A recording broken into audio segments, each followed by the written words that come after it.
Every club. Every day. The Global Sports Podcast Network. Hello and welcome to the Daily Southampton on a Saturday. Nice little bonus episode this week because obviously we've had a jam-packed schedule full of football. So, we thought we'd give you an extra, half an hour of us chatting about our wonderful situation and how we're going to win today, because obviously we're going to win. So that's what we got to keep believing. It's either that or we cry in the self-fulfilling prophecy of misery that we have been so far this season. More so me than Greg, to be fair. And by the way, Gregory Elliott is here today. How are you doing, mate? I feel like you're a bit worse for wear after Wednesday night. Kind of drowned you and made you ill, right? Yeah, I'm pretty low energy. A plague has befallen my household. We're all feeling a bit rough, but we're hanging on in there.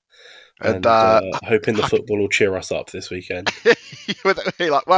Something we might have missed out for the listeners was that Wednesday night was also your birthday, and I feel like I need to take you for a beer or something, mate, because that was not a birthday. It's fine. We got wet. We sung about having the ball. What more can you ask for a birthday, mate? It was fine. Very funny. My wife found it absolutely hilarious that we were singing You're Nothing Special, We Lose Every Week after Chelsea were trying to sing about how they got their Chelsea back. And I kept making the point of, if you spend £100 billion or whatever they've spent, it's quite easy to get a club back eventually. Whereas, alas, we seem to be in a different predicament. It's been a bit of time. We've had some time to digest the result of Wednesday night a little bit more. Not as much time as we would like, to be perfectly honest. How are you feeling, Greg, after that? After some of I'll tell you some of the reaction. I know you're less on the social media than I am, and we'll go through some of that before we sort of get into the meat and the nitty gritty of the weekend. Okay, yeah, I'm to be honest, I'm not quite feeling back to the levels of optimism I strive for yet. And I might not for the rest of the season if we keep playing like that. The problem is, we were talking about it, right? Like, we have good spells, but it's just not enough, is it? We need to put something together. Otherwise, it'd be really devastating to go down with such a whimper. If you have a good spell driving a car and then you have a minute where you crash it, you've crashed the car. Yeah. I think that's the most upsetting thing, is the constant talk of like, well, we had a good spell here, we had a good 20 minutes here, 20, 30 minutes there, and it's like, how long is a football match? 90, right? Maybe we need to be good for 90. And I will admit, Leicester was a weird game. Like, the referee disappeared for either the toilet to sort out a mic situation. Well, we don't actually know at this point yet still what he went down the tunnel for a little bit. We had a pitch invader who is probably the reason that 2 goals were scored. And seeing some bits and pieces on social media, by the sounds of it, the bloke was just battered. And it was very funny how long it took. If anything, I think it gives the owners a lot to talk about, because if they were talking about improving the fan atmosphere at St Mary's and improving St Mary's in general, having a guy be able to run onto the pitch in the middle of Wednesday night on Amazon's coverage is probably not ideal.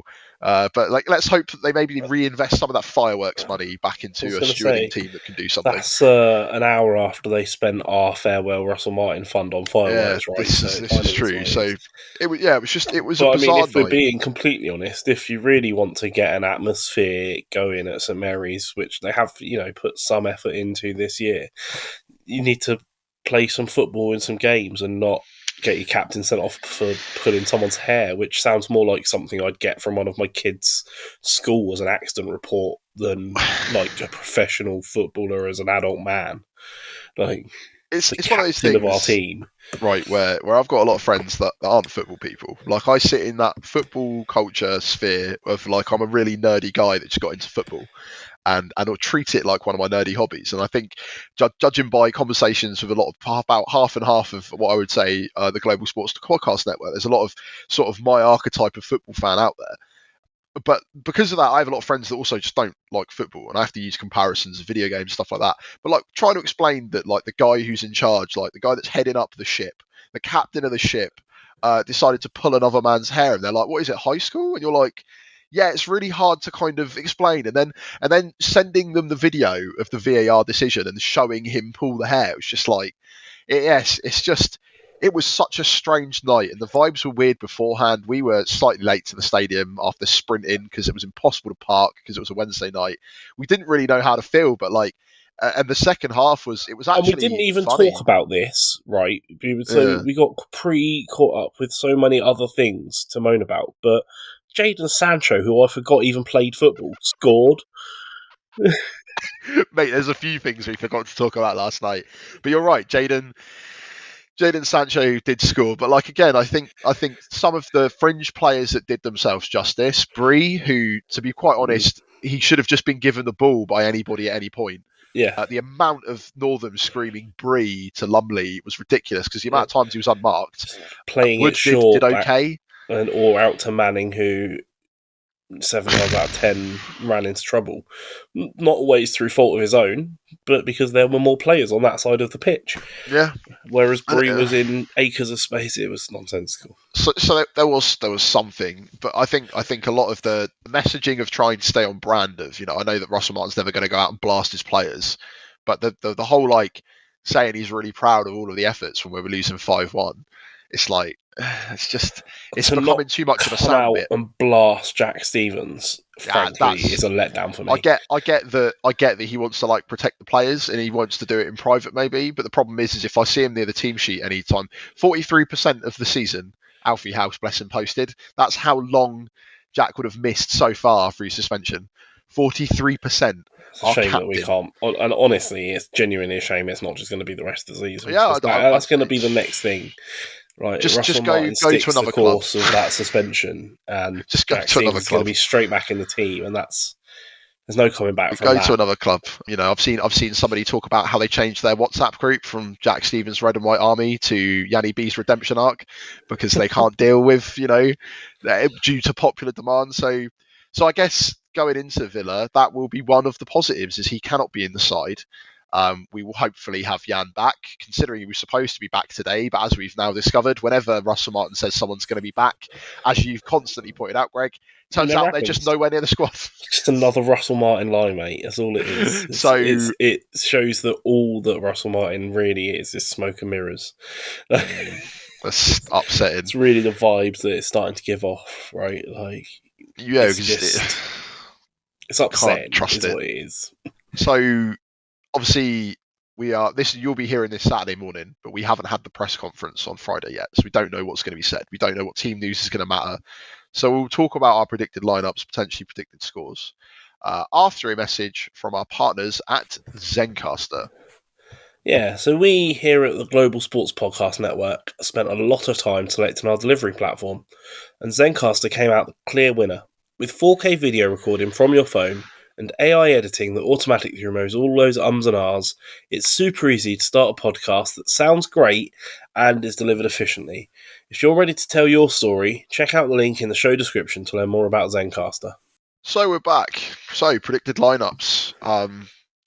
As much as it was a changed lineup, it kind of wasn't. There was a lot of players in yesterday that we'd expect to be in. I just don't think that it followed any level of formation that we thought. It was the spine of the team that was missing, right? It was the key players, and that makes a huge difference. And that's what we've got to hold on to as the optimistic strand coming into this game, is that we're going to have an almost full strength starting 11 out, and so we've got our best chance of putting in a solid performance and hopefully actually getting something from it.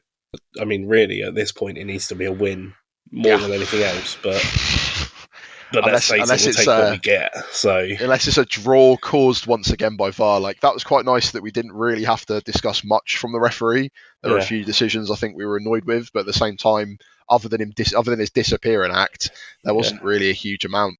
And you could tell by the vibes in the stadium as soon as the actual VAR replay of Stevens' hair pull was shown, just acceptance. Kind of went dead. There was zero arguments, and there are people who sit around us who will argue to the bitter death with every decision, and they accepted that completely.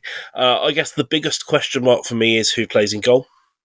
Yeah, because I think the rest of the lineup writes itself past that. I think if Mac is fit enough to be back, I think he'll be back in the lineup, because I think that couple of the errors were. I think you could see. I think we discussed like because we were so close, you could see Lumley and Stevens arguing quite a lot, and you could see them being. Well, I say arguing, probably more frustration than anything. But he's trying to play out from the back. He can't do it. He tries to pass it forward. He can't do it. Brighton, he did all right. He made, to be fair, he also made quite a few saves. But the problem is that it doesn't matter if you make 4 saves if you make 5 errors that lead to 5 goals. And I think that's kind of what happened. And that was the straw that broke the camel's back yesterday. Wednesday. But it will be one of those things where I could see Maka coming back in and doing bad. But like, it's kind of wild we're having to play our 4th choice goalkeeper anyway. Like, that's any. Maybe we should have bought 2 and maybe let Alex McCarthy go at the end of last season after he did his heroics for us. But sentiment is unfortunately a thing that we latch onto at this. And that's why we've had every player back who even shows the slightest bit of interest in returning after they leave. So yeah, I think you're right. Goal will be different. I think Maka.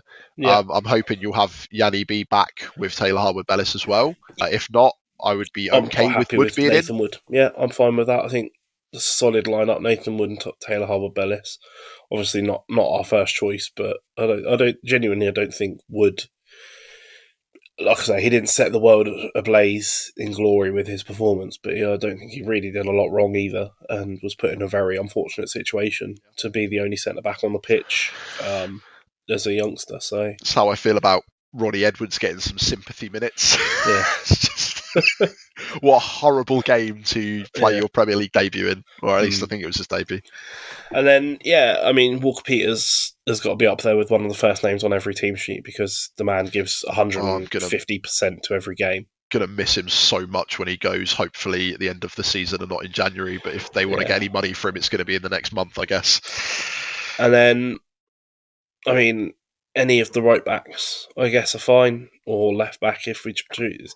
It's either going to be Manning playing in that position, right, or with Breezy, or maybe Yuki. And I don't think any of those. I think he's only going to bring Yuki on at sub at the moment. I think he's kind of lost his starting lineup place. He's made a few mistakes. He got brought on yesterday as what I can only describe as a right winger striker.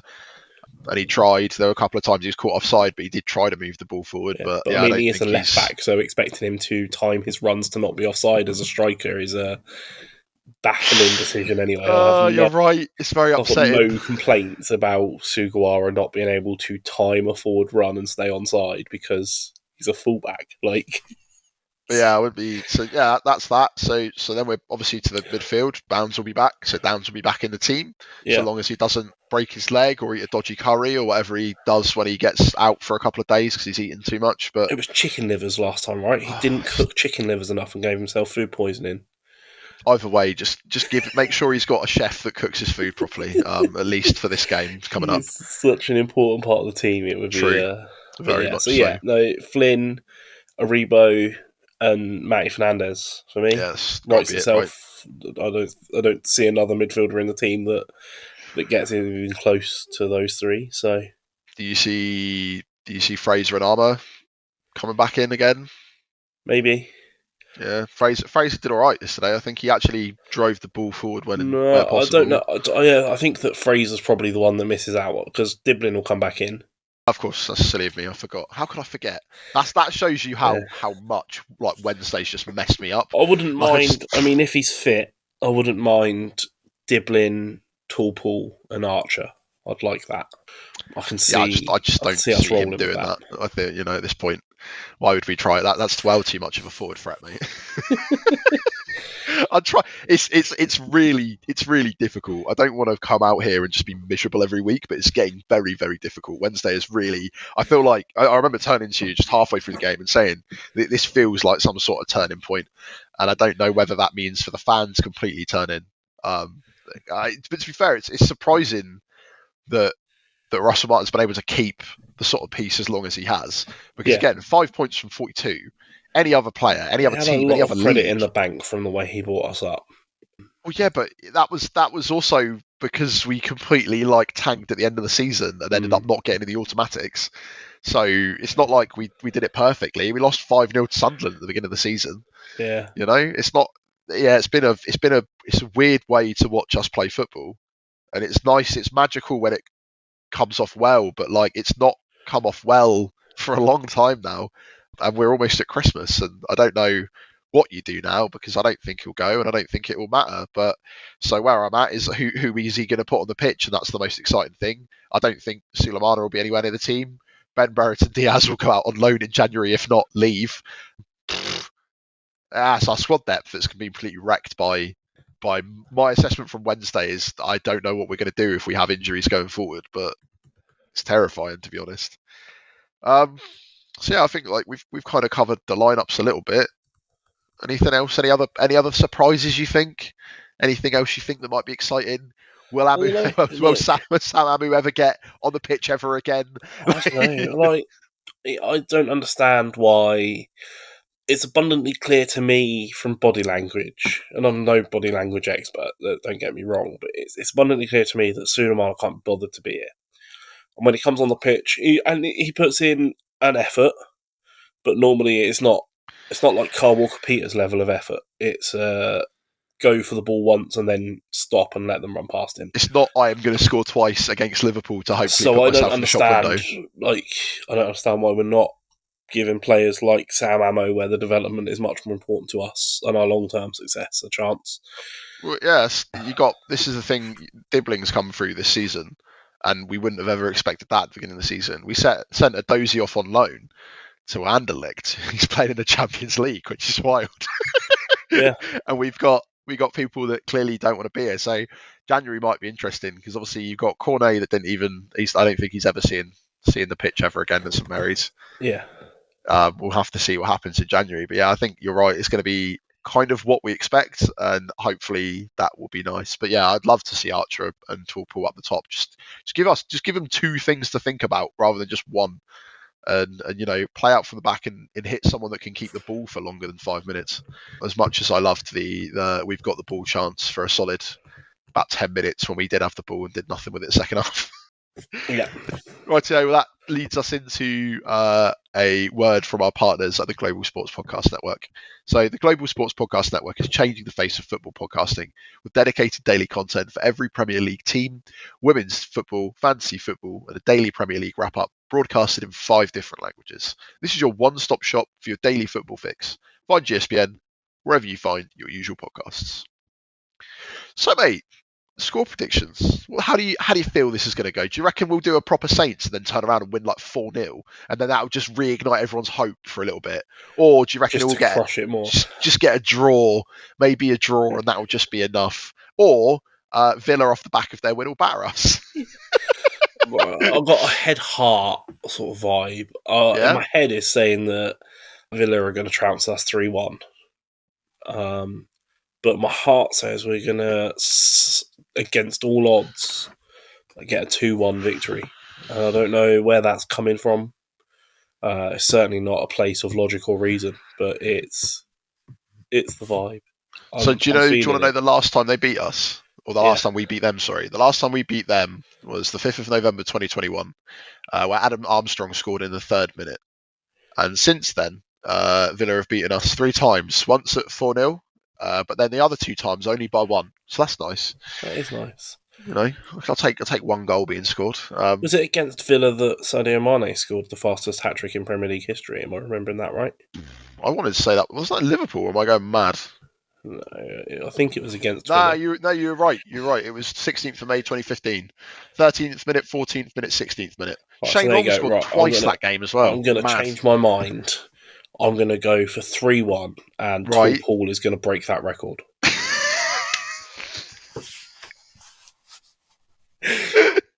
Look, mate, nobody can say that you're not optimistic, and nobody can say that even with your spirit as crushed as it was on your birthday trip to St Mary's, where you didn't even manage to really enjoy your little picture in the program because it got soaked through. I watched your sister-in-law carry out these programs. It started off, you can't see but it started off about letter size, and by the end we're like a whole book. Just watching Greg trying to flick through to see his picture, he's like, "Oh, the pages are stuck together," and I was like, "Yeah, mate, like that's our players seem to be as well." So yeah, what hopefully. You, mate? What are you feeling? What's your score prediction? I just feel it's just going to end up being like 1-1 or something like that, really boring. It's going to be like Archer scores off the bat real quick. We're kind of happy with that. We're like, yeah, see, we can play football. And then they equalise with Watkins or something like that. Almost and then, immediately, normally. Yeah.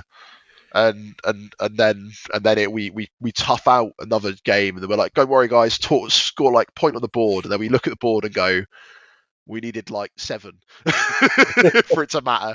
But I mean, even that is that's me being optimistic, because it's like that is progress.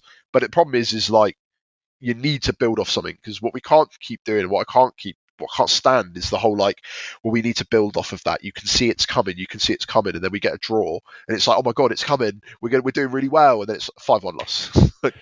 I'm just really worried that we get a draw, and then the next game will be another 5-0 loss. So, but I feel a draw. I feel like, you know, with a full strength squad back, we can probably get something from them. They haven't been in the best of form.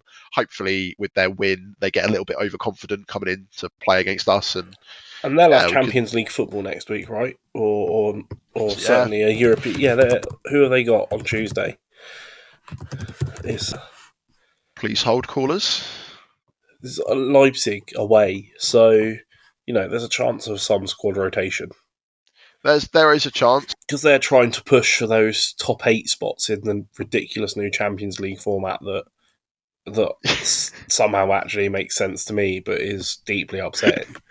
It is deeply upsetting. Because if the top 8 go all straight through without the playoffs, so they'll be eager to not play more games than they have to. Yeah, it will be hopefully again but you could say that about quite a few of the opposition we've played recently, is that they've all had sort of extra games on top of us, and we've still managed to lose half of our squad due to suspensions more than anything. So, sorry, they got their bravery points in. So yeah, I guess we'll just have to see how it plays out. But you know, it could surprise us all. We could go in incredibly sad and unoptimistic, and we could get a win that would surprise everybody, and that could be the start of something. I have to believe, because we do a daily podcast about this, and it's not even Christmas. Mate, look, I cannot be this crushed yet. Look, there's still plenty of time in the season. Like we're what, 14 games in now? I want to say, yeah, 14. So we've got. It feels like so much more. We've got 24 games left to go. Good. That's exciting. That could be the unbeaten streak, mate. I'm just saying that's still on. Sure. Why not? Stranger things have happened. Yeah. Stranger things have happened. If I say it in a happy enough tone, that is the optimistic note we can leave off on. Stranger things have happened in football. Thank you once again, everyone, for joining us for this little bonus Saturday episode. We hope you enjoy the game today, wherever you're watching it, whatever you're doing. Follow us on all the social medias. We're on Twitter, we're on Blue Sky, we're on Instagram, we're on TikTok. Thank you very much for everybody that's listened. We've been a young, growing podcast. This is our first year doing this. It's been so much fun. Me and Greg have such a laugh. In the future, there may be more of us, but for the time being, it's been great, and we appreciate all of you all across the world. So have a lovely day, whatever you're up to, and I will leave you on that note. Thank you very much. Bye. Every club, every day. The Global Sports Podcast Network.